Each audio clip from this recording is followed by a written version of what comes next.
how to replace the license plate bulbs in your Gen 6 Camaro. I am Stephen Wimberley, and this is Working with Wimberley.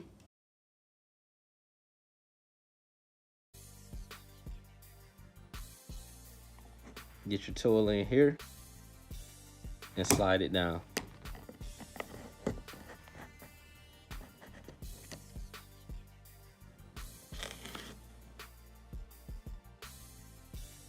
Now just twist the bulb counterclockwise to remove it.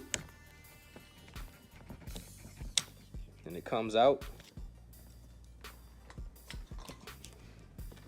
You can pull the bulb straight out, and installation is the reverse of the removal process.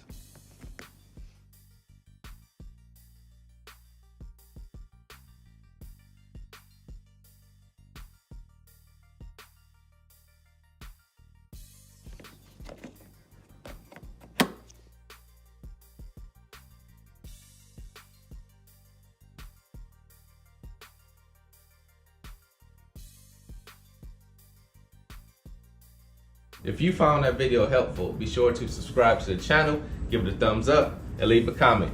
God bless you all.